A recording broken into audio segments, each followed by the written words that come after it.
The most exciting thing for me to find are silver coins. Okay, that's my treasure. I get so excited when I see silver. What is this? Yankee, that looks like silver to me.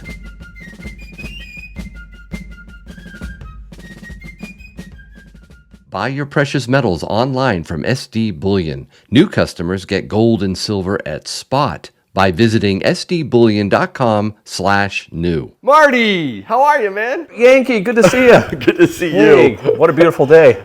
This, guys, is the expert treasure hunter I've been telling you about. Marty, you know your stuff. We'll get into your background and some of the expertise that you've had over the years. But for now, I'm just jacked up. I want to go metal detecting. You're going to help me do that, right? I am so excited to show you how to do that. So we're just going to just jump right in, start digging holes, right? No, No? you need to do it right. Okay. And the reason I say that is, one, if you don't do it right, you can hurt yourself.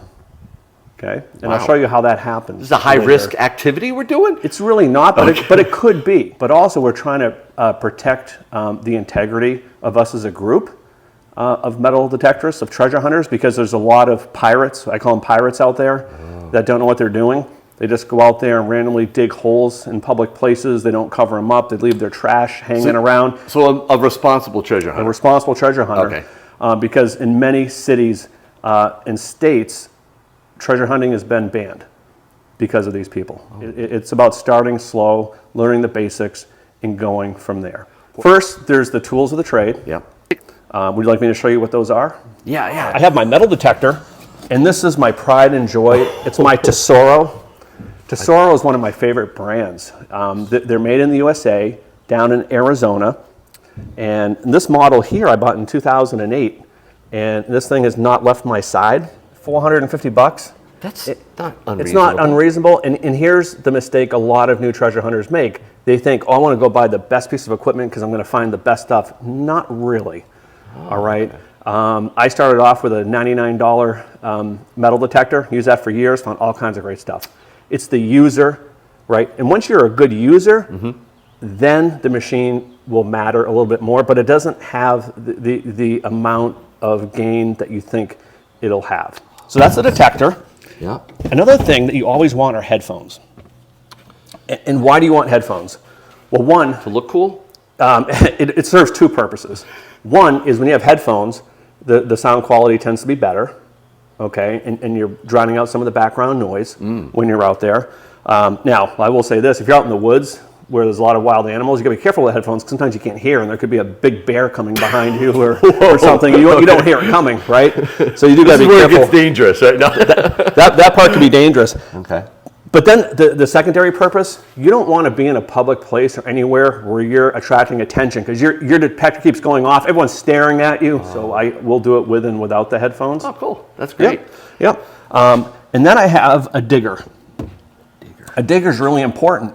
This is made by a company called Lesh. And Lesh makes these diggers out of aircraft steel. They're extremely strong, serrated edge. Yep.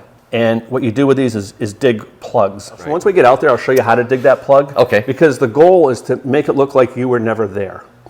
Now here's a glove, right? It's like, why would you want a glove? So I always take one glove out. Glove? One glove. What you want to do is scoop the dirt out with your hand, right? Well, I went to scoop the dirt out with my hand, and there was a bunch of glass. And you'll find when you metal detect, you dig up a lot of glass. And I cut up my hand really bad. You're not going to do that again, are you? So the glove will save you from that. Nice. And then this is my pouch, and you'll see after with my belt, it gets attached to my belt. So every piece of trash I find goes into here. Okay. Every coin I find goes into this pouch. Every relic I find or piece of jewelry goes in this pouch. When I get back, of course, I'm going to dump out the trash. Right. Okay. That's the most important thing. And you're really accomplishing two things when you take the trash out of the ground. One is you're making the environment a better place. Okay. But two, when you go back there, you're not wasting your time digging the same bottle cap again. Right. This is called a pinpointer made by Garrett. Oh, okay. And you'll see why this is important later. Okay. When you're digging things that are valuable, like for me, the most exciting thing for me to find are silver coins. Okay, that's my treasure. Okay, I get so excited when I see silver. The last thing I want to do is ding, an 1853 seated Liberty dime with my Lesh digger. And then this here obviously goes onto my belt as well. What's cool about that, again, Oh, wow. look at this, right? I want one.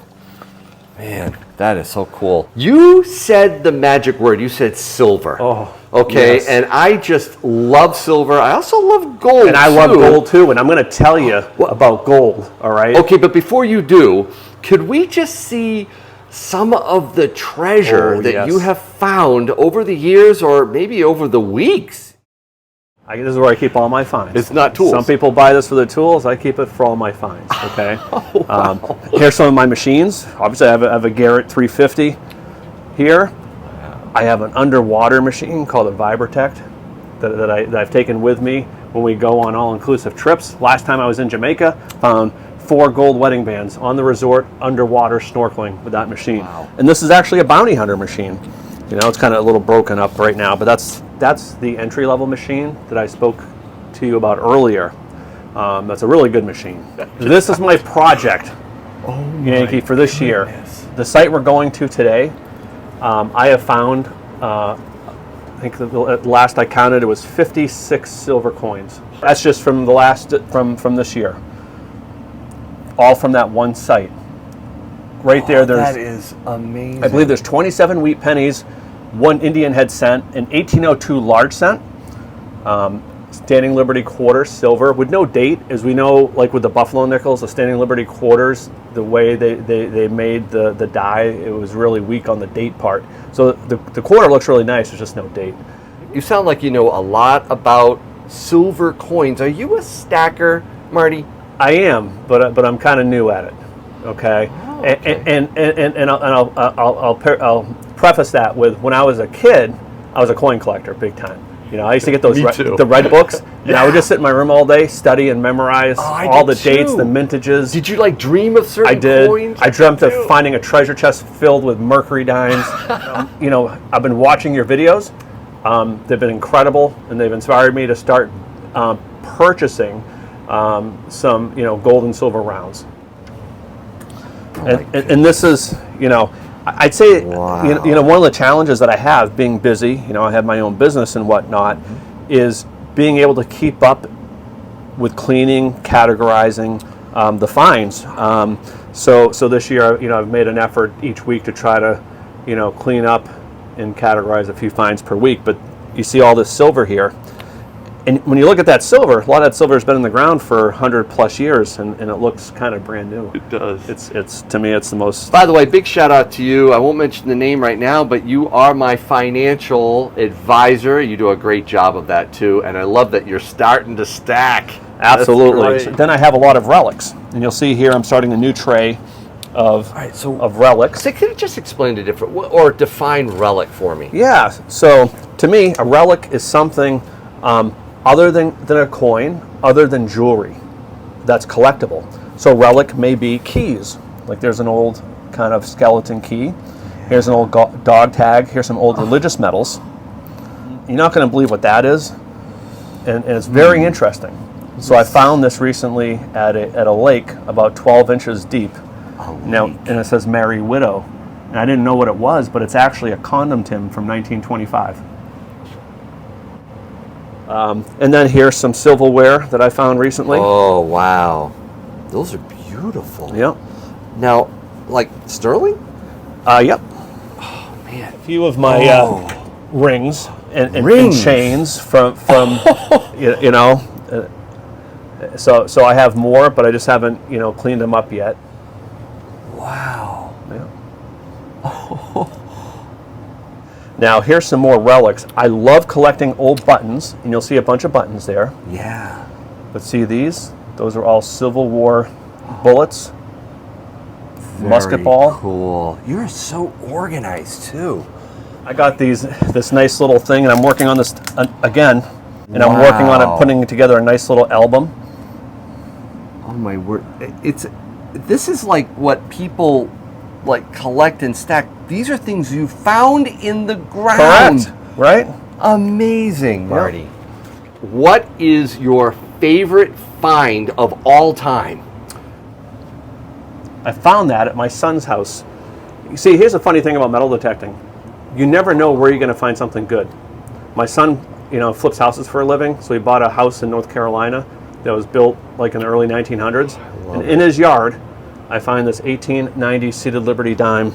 It's in really good condition. So that one is, I think, is my favorite coin. That's my favorite coin find. Wow. My favorite relic find would be a Civil War uniform button with a D for the Dragoon Cavalry that I found here in Nashua. And it's actually in there. I'm waiting to kind of restore it and put it in its proper display. My favorite jewelry find is, it was actually... In the tray? It was in that tray. It's this one. White gold? Mm-hmm. Wow. You must have been so excited to see that come up. Yeah.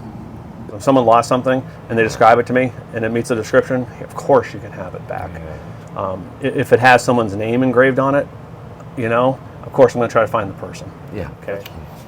That's really cool, Marty. I love all your treasures. It's getting me excited. I want to find some of this stuff, so why don't we get going? Well, we're going today. We have about as good a chance as ever to find something good, but here's the thing, we may not find something either. Totally understand. That's fine. But we're going to have fun. Awesome. Okay? Sounds and you're going great. to learn something. This park, my brother and I would be down here playing basketball, baseball. We used to actually have two baseball fields. One down where that play set is. That used to be one baseball field, and then that corner over there used to be another baseball field. I've been hunting here consistently for about the last 12 years. And towards the end of the season last year in the fall, I saw tractors in here digging everything up, and I'm like, that's an incredible thing, because they took a foot of dirt off the top. And I'm going out there and I'm finding stuff that, I couldn't quite get to before because it was just a little too deep, right? Metal detector, I got my headset like you told me I'm supposed to have, my little bit of water. What's that, made of plastic? It's a trowel, it's metal. Is that metal? Okay, yeah. That's not gonna cut it. And that is actually for scooping sand on the beach. Oh, wrong place. Are you planning to fix something? I see you brought a screwdriver. I thought maybe like a pro. that probably, yeah. So I do have a pinpointer is great. That is absolutely fabulous. And I got 2 gloves, not just one. The gloves are great. Having the right digger is so important. I'm going to want a digger after this, aren't I? You're going to want one. What's the approach when you see something like this? So typically when I go to a new location, I kind of do a scatter plot type approach, and I start digging everything. And we'll learn a little bit about discrimination on a detector. Okay. But you can get a lot of clues early on about a site by what you find. For example, if I start finding wheat pennies, I'm like, okay, this is probably a good spot to find silver, right? Because wheat pennies were minted between 1909 and 1958. Smart. So if people are losing wheat pennies, they also had silver in their pocket. Okay. And I would say for every 15 wheat pennies, you'll find maybe 1 silver. It's something like that, right? So Yankee, one obviously I love old trees, right? Because they're beautiful like this one, but they also tell us something, right? They're a clue that people have been around here for a long time getting shade under this tree. Yeah. And one of my first finds here, silver, was this beautiful 1942 mercury dime. It was about right here. And when it was lost, it was virtually uncirculated when it was lost. It looked brand new like the day it was lost. Obviously there's a lot of roots here, so it was tough digging. I'm not gonna find anything the same spot. Hey, I would be shocked. I've been over this hundreds of times. I've probably dug 1,000 pull tabs and bottle caps out of this park. Right, You've made it cleaner. But I also pulled out I think 3 beautiful gold rings In this park? Yeah. Wow. Yeah. All right, let's do it. Here we go, Yankee. Yankee, one thing you want to make sure that you're doing, and it's a common mistake for a lot of new detectorists, you're kind of swinging your machine like this, right? But here's what's happening. When you're up here, you're not getting anything, right? When you're here, you are. You want to make sure the slogan that we use is low and slow, right? Keep your coil low and slow. I'll go north-south, Oh, okay. and I'll just keep going up, down, and then I'll crisscross, and then I'll do diagonal patterns too. So this is an interesting target. So I'm pinpointing, I'm getting a signal that's coming up somewhere between bottle cap and coin. What could that mean? Well, it could mean that it's a bottle cap, it could mean it's a pull tab, it could also be a gold ring. I'm not sure, but it's worth digging. Can I pass through it too to hear my? Yes, yep. All right, Yankee, there you go. Nice. My center's about right here. All right. There. So, So that looks painful. Don't want you to hurt your wrist. But let me show you. I'm gonna go ahead. See how easy that goes in the ground? wow.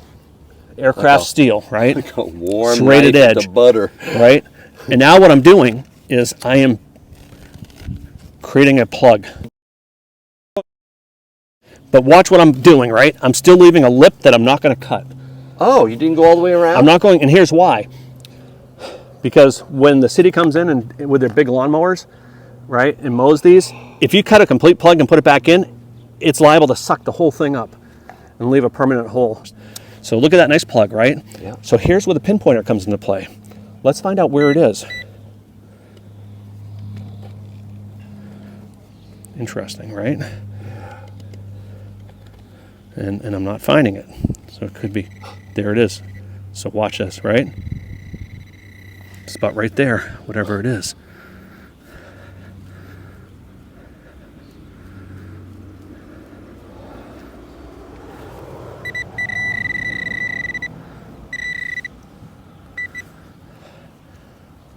Oh wow, interesting. What? Some sort of a pin.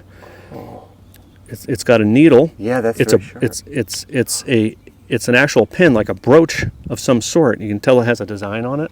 And you, oh yeah, but so do you clean here or do you just put it in your Oh, I pouch? just put it in my pouch. And then it's the next, it's like a whole nother treasure finding. You It can bring is. it back and clean it It and find is. exactly what it is. Exactly. And what I'll normally do is something like this. Okay. I have a soft bristle toothbrush, Yep. and I'll just put it under warm water and just very gently Okay. do that so you don't damage it. But this is actually some sort of a piece of jewelry. Get the dirt back in, right? And then,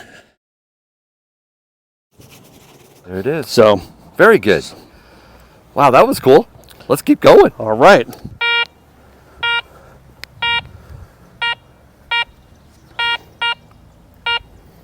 So right in there. Yep. My prediction, Yes. pull tab. That's funny that gold and pull tabs go back and forth. I mean, basically the same type of discrimination or the same Yep. type of signal.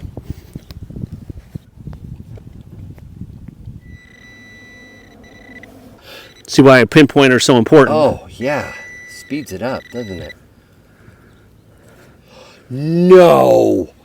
Pull tab. You a called beauty. it. You called It's it. a beauty. Really great signal here.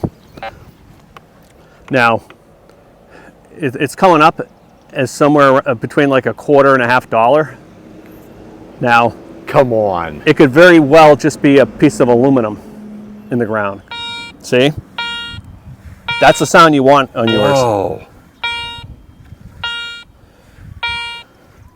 Right around here. Yeah, it's big.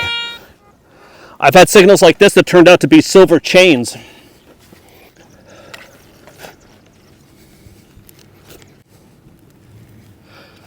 Well, Marty, that was interesting.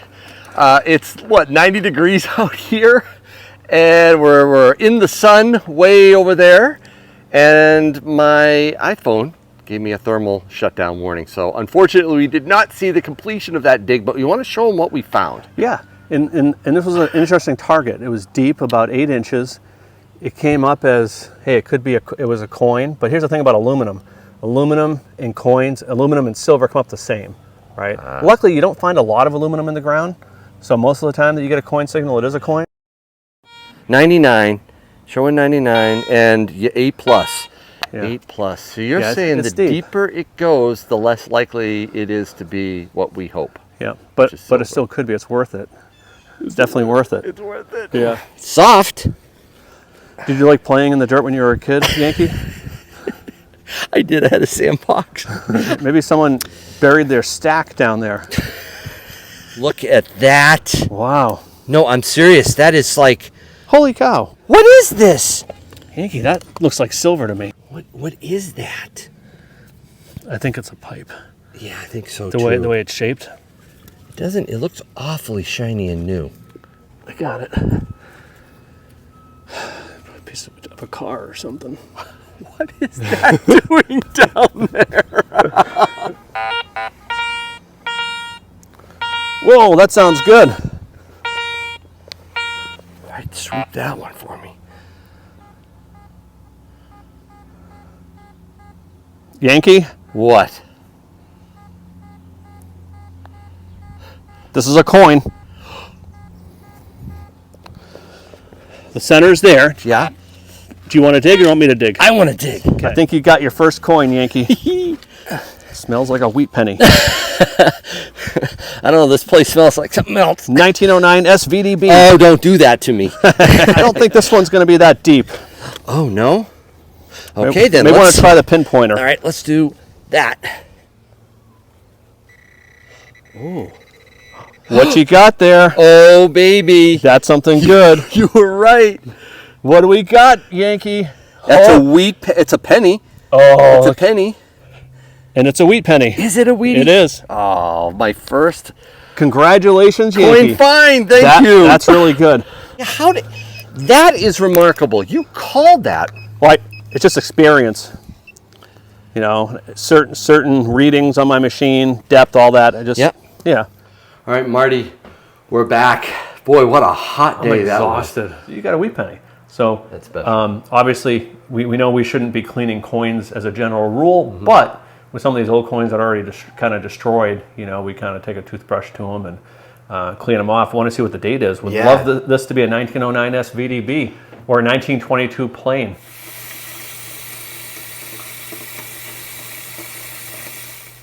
It's a 1951, and it may have a mint mark. It does have a mint mark. It's a 1951D. Wow. So Denver Mint, 1951D.